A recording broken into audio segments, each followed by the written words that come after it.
FatDag is a Weight Watchers leader in Indianapolis, Indiana. However, the views and opinions expressed during this podcast are his own. They do not represent the views of Weight Watchers. And now, here's your host and wingman, FatDag.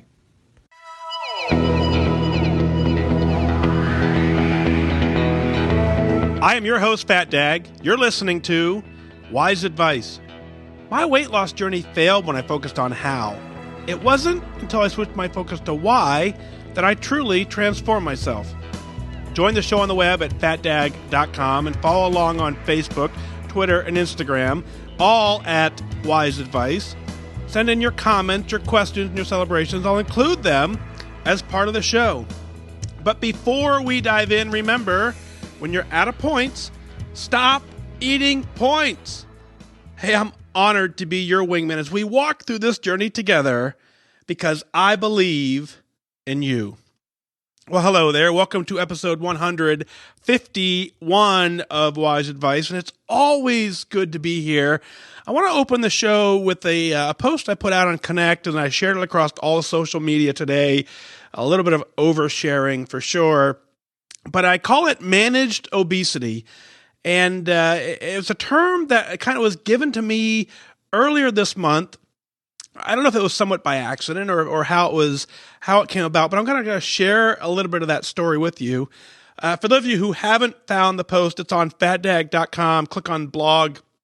But I also bought the domain managedobesity.com, and I direct linked into the blog from there. So I'll put a link in the show notes. But go to managedobesity.com. You'll read the post. But in essence, what I want to tell you is when I went to D.C. And I delivered a talk about my journey and how I went from 263 pounds and completely changed my life and got fit and got healthy in the process. And when it was all said and done, I'm pretty proud of myself. I delivered what I thought was a very compelling argument, a compelling description of how I took this journey from the very, very bottom and I rose all the way to the very, very top. And in essence, like I said, I was extremely proud of myself. And sitting in the room was all kinds of very powerful, very influential people. And a gentleman by the name of Ted Kyle was there. And amazing guy and very, very well educated, very, very smart. And he said something to me that at the time that he said it, I didn't fully understand, but I took note of it. And he asked me something along the lines, and I don't remember exactly how he worded it, but so I'm going to kind of tell you how it left me. And he said something along the lines of, so how are you managing your obesity? And my first response was to say, I'm not managing it, I beat it. And that was kind of my response in my head. And then I just let it sink in and I gave, an answer of how I was managing the plan. But at first I was taken aback a little bit of like, wait a minute, I'm not obese. I'm fit, I'm healthy. How can you look at me and call me obesity? Call me obese and say that I suffer from obesity. And as we continued talking, it really started to make sense to me. That I have a disease. I have a disease called obesity. And while it may not be visibly apparent anymore, I still have all of the same thoughts and patterns that put me to the stage where I was. So it's something that for the rest of my life, I'm going to have to manage. And as December focused, and December really took my focus with all the things that I had going on, not at all the holidays as well, but everything else that was going on, my focus had to dramatically shift from me to everything else that I had going on. And during that focus, I lost, I didn't lose sight of it, but I just put myself on the back burner because that's just the way it had to happen. And I started noticing some of those bad habits that I had thought for so long that I had suppressed had gone away. And so it was that, it was Ted's question plus a month of December of me, living a little bit different focus that instantly got me going, oh, yeah. I already knew I would have to manage this for life, but now I completely own it. And it gives me such an amount of freedom to know that, I haven't necessarily beaten it. I figured out a way to manage it. And as long as I manage this, and as long as I stay mindful to it and manage it, I can be successful for a very, very long time. So shout out to Ted for really opening my mind and my eyes to something that maybe I didn't even notice before. And I'm positive that him asking that question is what probably saved my life. Because him asking the question just for a second got me to pause and think about everything else that's going on. And I want to share a couple emails with you that kind of tell us that we have to manage this for a very, very long time.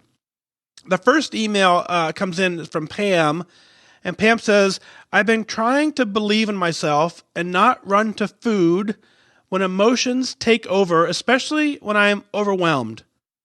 Why can't I get my mind off of food and how I need to find something to eat? I've been trying to do Weight Watchers since 1982, and I have never succeeded. I have never, ever come close to my goal weight.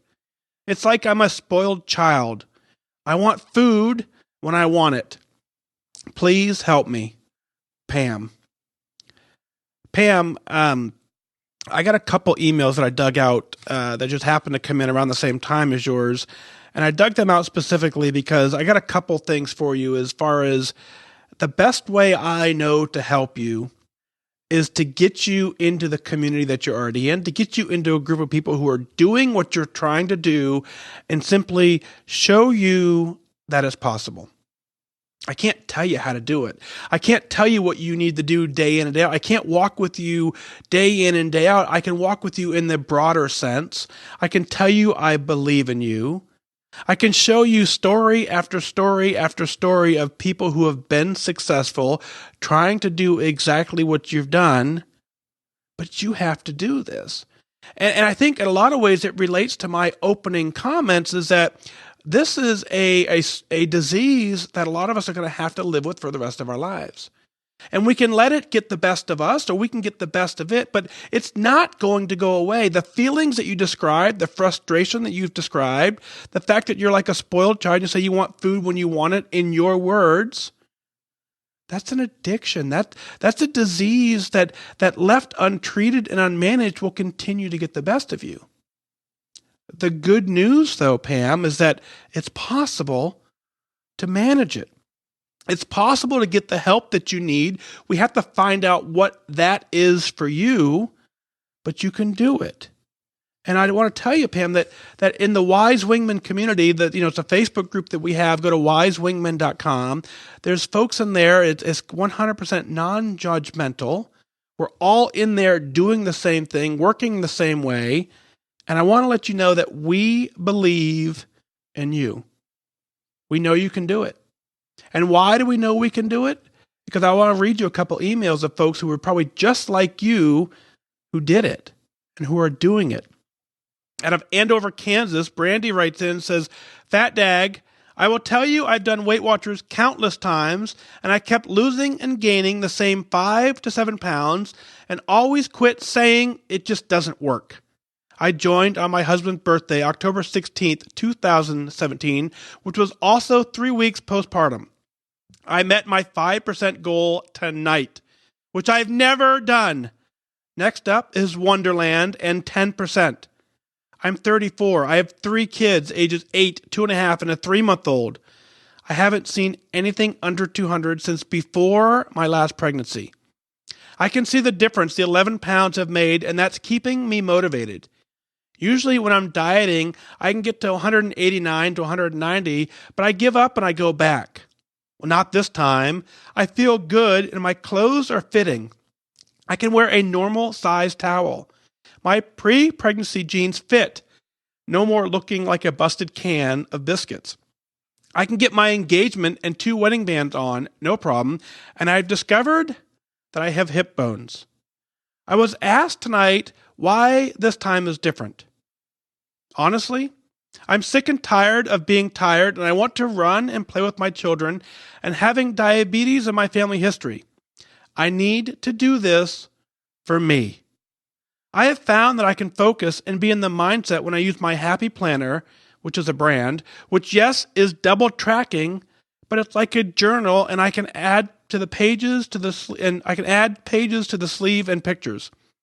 It will be a great visual tool for me to see my journey. I love looking back at the week and seeing why I gained or or what I had eaten, whatever events I'd had and how I handled them. I did ask my meeting group tonight if anyone knew who you were or listened to your podcast, and I was shocked when not one person knew who you were. I hope they take my advice and download your app, as you have helped me. Thanks again, Brandie out of Andover, Kansas. Brandie, congratulations on hitting your 5%. You know, if you've listened to the show, if you've listened to any of the previous episodes, if you've hit 5%, without a doubt, you can hit goal. What you're doing is working. The tools that you put into place work. And they all work because you found your focus and you're doing this for you. You understand what your why is. Congratulations on hitting your 5%. Such an amazing accomplishment. I think so many times in this journey, we write that first 5% off, but the reality is that first 5%, that is the point in your journey where the true success happens. Because for so many people, you heard as Pam wrote in before, saying, I can't do this, I can't do this, I can't do this. And you even said the same thing to yourself. You've never done this before. Every day from this point forward, you're doing something new, which is amazing. You know exactly why you're doing this. To run and play with your children, to fight off diabetes to the best of your ability. You're doing everything in your power to beat this, and that first 5% proves to me that you can do whatever you want to do. I absolutely love the fact that you said you can see the difference that the 11 pounds have made. 11 pounds is no slouch. You can't do that on accident. You just simply can't wake up one morning 11 pounds lighter than the day before. You have to take focused, deliberate effort and get it done. I would encourage you at this moment right now to grab your phone, take some photos, because the next 11 pounds may not be as visible to you. It may be, it may not be, but I would venture to say if you can start comparing photos from now to when you're at your goal weight, you're going to love every single photo you've ever had of yourself. I hated photos for the longest time. And now as Facebook continues to remind me of what I looked like 2 years ago, 3 years ago, I can't wait to see them. It's those pictures that continually remind me that I'm doing everything that I'm doing and it's working exactly how I planned. Keep up the amazing work. Now, thanks for sharing in your meeting room. You know, it's funny. It doesn't surprise me. You know, as big as this planet is, there are pockets of places where certainly, you know, it's no surprise. So I appreciate you sharing and thanks for reaching out. But the reality is we're all doing this together. We all find the tools that work for us in our journey. And the fact is there's plenty of successful people who are out there who've never heard of the podcast, who are having their own success in their own right. So very, very fun anyways. Out of Waterford, Michigan, Julie writes in, says, Hi, FatDag. Yes, I did it. I'm sure you could hear me all the way from Michigan. I've been on Connect Wise Wingman page. I just can't stop telling everyone. As I wrote to you before, my journey has been a lifetime of Weight Watchers. Never ever reaching 10%, just up and down the same 10 to 15 pounds. Well, I'm here to tell you I passed all of my previous attempts. I believe in me. Thanks to you and all the support from your podcast that you've given me, I can't tell you how much it has meant to me to hearing of all the emails from women at my age, 61 and older, who are doing this. They're making goal, and yes, I'm coming. I can't wait to experience that feeling you so often talk about. I don't want to lose any more weight. I love my Nokia Health Scale. Thanks again. I've been a foodie all my life, and I've used food for all the wrong reasons. I will tell you, with the hard work, the consciousness, and the discipline, I am changing. My life, like many, has had some really tough roads, a lot of heartache and pain. Food will no longer be that path of comfort. I will continue to grow and become stronger in more ways than just physical. Thanks for your service to our country and for all you do for us. Julie. Julie, what another amazing email. Congratulations on 10%. You got to 5%, and I told you that if you get to 5%, you can get to 10%, and you've proven that. Now I'll tell you that if you've hit 10%, you can go all the way to goal. Everything that you've done up to this point, the good and the bad, if you just simply repeat that, keep living in that mindset, you can get to goal. I heard you all the way from Michigan. I'm pretty sure the other day when you hit it, something happened. I heard this loud screaming, and I thought for sure, that had to have been Julie. Julie must have hit her 10%. I wasn't surprised. I was just surprised I could hear it. That's all. So congratulations on reaching your 10%. I understand the frustration of the up and down in the same 10 to 15 pounds. I think a lot of us get into that trap. And because the program is not necessarily difficult, but it's not exactly easy either. And what I mean by that is the sheer simpleness of opening an app and writing down what you write or what you've eaten. That part is easy. Stopping when you're out of points, that part is easy, at least temporarily. It's when the tough roads, the heartache and the pain, when all of those come in and we revert back to food, that's what makes this journey difficult. But you have gone through some ups and downs, and you've been able to persevere anyways. And through your ups and downs, your tough roads, your heartache and your pain, you continued on and you reached your 10%. Everything that you've done, you can do again. Is there anything in there that you wouldn't be able to duplicate? I'd venture to say no. I'd venture to say everything that you did to get to 10%, you could certainly do again. So you're absolutely right. I just like you, one of my most favorite features of doing the podcast is reading your actual emails. And we're getting to the point now where I absolutely love all your email, but I just physically can't put them all on the air. I don't want that to discourage you from writing in, but at the same point, I read them, and what's beautiful about it is you don't have to be 34, you don't have to be 24, you don't have to be 54. You just have to kind of be alive.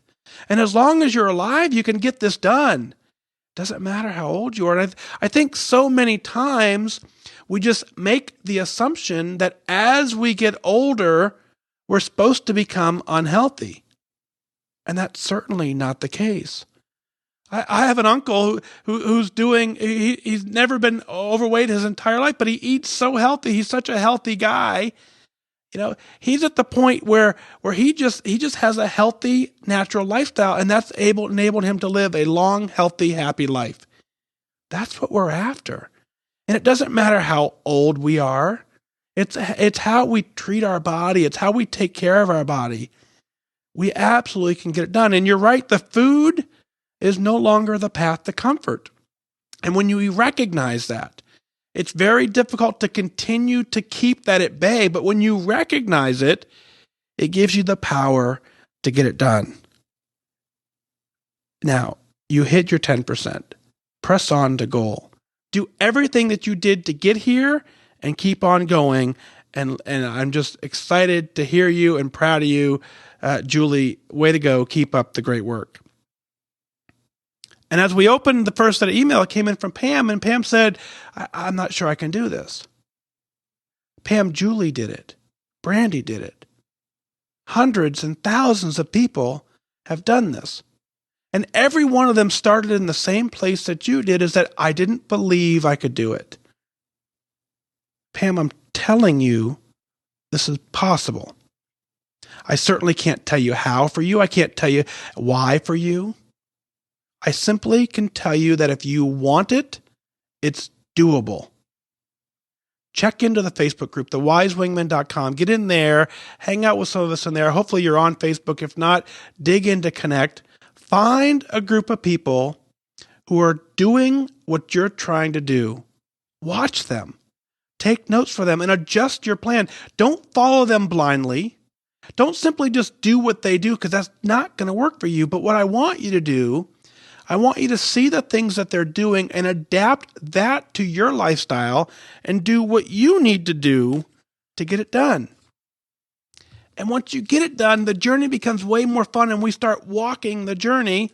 And just like Denise out of Chicago, she writes in and says, Well, hi, Mike. Let's talk about socially acceptable weight versus your goal weight. This is the trap that I've been in so many times before. Here's the story. I'm coming up on my 1 year on Weight Watchers, 12/28/2016. I'm proud of myself.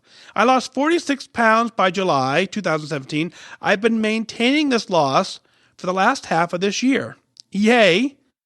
I decided to stabilize this weight loss because too many people were freaking out that I was losing too much weight. Their compliments and support were there in the beginning of the journey. Then bam, I hit my socially acceptable weight. It was nuts. These supportive voices changed to negative. You're losing too much weight. You're too skinny. You're going to make yourself sick. By the way, I am 10 pounds from a healthy weight and 20 pounds from goal. The voices that encourage you can also sabotage you. So the reason I'm maintaining my weight is because I am at my socially acceptable weight.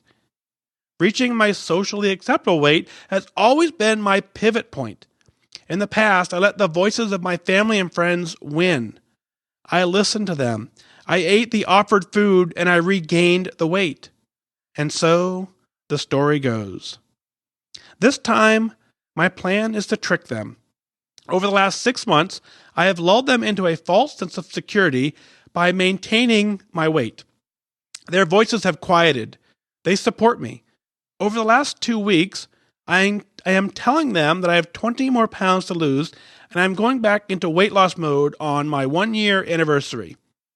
They are nodding and whispering words of encouragement. Ah, yes, I think we have turned the corner. I'm excited to complete my weight loss mode, but I am happier that I've found and I am working through my old regain trigger point. My success is due to this newfound knowledge and focusing on my why. My why is a healthier me that can be more effectively helping others. Wish me good focus as my journey continues, and a happy birthday on Christmas Day. Thank you for all you do for this wonderful country and for the Weight Watcher community, Denise out of Chicago. Denise, congratulations on hitting 46 pounds down. 1 year on Weight Watchers is an amazing accomplishment as well. Neither of those happened by accident. Both of those are you focusing and getting it done. Now, what's interesting here, a topic we've discussed more than once on the show here is that when we start, when we live our entire lives overweight and we start losing weight, many of our closest friends and family don't know how to handle that. Many of them, they sabotage you with you're losing too fast, you're getting too skinny, you're going to, whatever. And oftentimes, it's very, very often said by folks who aren't at a healthy weight themselves. To couple that with the fact they're not used to seeing you, they've never seen you at a healthy weight, so they have no frame of reference. You got to keep doing you. You have to make sure that what you're doing on this journey is for you and for you alone, because I tell you, when you get to that point where you step on the scale and you don't want to lose any more weight, the only person who has to be happy is you. And you can get there. And as you continue on a year later, or 2 years later, and 3 years down the road, all of those compliments go away, all the negative talk goes away, and you have to be the one that answers to yourself whether or not you're happy or not. So you kind of have to push past any of that negative self-talk. And I'll give you kind of a little bit of trick is you're at that fork in the road, right? That proverbial fork is that do I go back to where I was, which I've done many, many times, or do I now take a road that I've never gone down before? And I tell you that road that you're going to go down, that you haven't been down before, is an amazing journey. And when I got to that point, when I started getting those comments, I think I lost, I can't remember exactly now, it's been a couple years, but I lost another, close to 30 or so pounds from the time I first heard you're losing too fast or you're losing too much. And so what I kind of did is I kind of ignored them, but what I said was, oh, I'm done losing weight. And so what I meant that was I actually was done losing weight. I then switched my mind to eating healthy and being healthy. my body took its own course and it shed the weight I didn't need at that point. But I got so tired of, just like you, I got tired of answering the question with, when are you going to stop? How much more are you going to lose? And I just said, I'm just living a healthy life. Whatever happens, happens. And don't you want me to be healthy? And so that was kind of how I just kind of phrased it. I just said, I just really want to be healthy. So your why is very, very powerful, that you want to be a healthier you so that you can more effectively help others. I didn't realize just how true that was until this month of December. We had some stuff with, going on in the house here, and by me being able to move freely and not have this, all the weight that I was carrying around, and for me to be in a healthy place too, enabled it to be so much easier for me to take care of others. And then obviously, transcending back into the podcast, the same thing. If I wasn't in a healthy place mentally and physically, I wouldn't be able to do this show. So together as a community, we rely on each other for getting it done. I absolutely wish you the best of focus, because the journey takes focus. Happy belated birthday on Christmas Day, but you can do this. Keep doing everything you've done. You didn't lose 46 pounds by accident. 2018 is the year that you completely change your life. I know you can do it. Are you ready? I'm ready. Before the show, I was hanging out on Facebook, and Kirsten wrote in, and she says to the group, she says, does anyone else have the urge to start working out, like doing a 30-day shred type of workout video, but then the thought of being so sore you can't even go to the bathroom without extreme pain is enough to talk you out of it? Ugh. So we chatted back and forth briefly, and I kind of wanted to work this into the show because here we are, coming up on New Year's Eve. And this is the week, we have the week after Christmas, the week before New Year's, but this is where the planning starts. This is the week where more people start making plans on what does 2018 look like. The joy of Christmas is over. The New Year isn't quite here. We have about a week to make an entire plan for the next 365 days. Right now, all across the world, New Year's resolutions are being made, planned, formulated. And just like Kirsten, she says that, her plan, obviously, her resolution obviously includes some sort of weight loss and or workout. So the question is, she wants to attack it with extreme, focus. And if you jump into the new year and you jump into that great workout video for 30 minutes on day 1, you're a rock star. Day 2, you can't move. Day 3, you can't move. Day 4, you can't move. Day 5, you jump back into it. Day 6, you can't move. Day 7, you can't move. And very, very often, there is no day 8. You give up before you even gave yourself a chance to start. It's why I continue to say, set attendance goals, not performance goals. And what I mean by that is for those of you who've been with me from day 1, my journey started as a New Year's resolution. That's right. January 4th, I walked into the gym as New Year's resolution guy at 5 a.m. in the morning, and all I did was hop on the treadmill and I walked as slow as possible so that I could go back the next day. And I went to the gym just about every single day in January. I went to the gym just about every single day at 5 o'clock in the morning in February. I set the attendance goal, and my goal was nothing more than to show up. So I want you to do the same thing. And if you have your favorite DVD workout video, maybe it's too cold where you are to go out and walk, which I disagree with. I think there's no such thing as bad weather. There's bad clothing choices. But let's say you don't want to go out and walk in the winter. I get that. And let's say you don't have the ability to walk at work. I get that. But you have a favorite workout DVD, and it's a 30-minute DVD. You don't have to necessarily do the entire DVD. So what I put on Facebook is this. Let's take that 30-minute DVD. Let's watch the entire thing. And so let's start off slow. For the first couple weeks, I want you to participate for only 5 minutes. It's a 30-minute video. You're going to watch the entire video. That's non-negotiable. But what you're going to do is for the first 5 minutes, you're going to participate in the activity, and then you're simply going to watch the next 25 minutes. The next day, you're going to do the exact same thing. This time, you're going to watch the first 5 minutes. You're going to participate in the next 5 minutes. Then you're going to watch for the rest of it. Day 3, you're going to watch the first 10 minutes. You're going to participate, minutes 15 through 20 or whatever the math is. But I want you to do no more than 5 minutes a day. But I want you to do it every single day.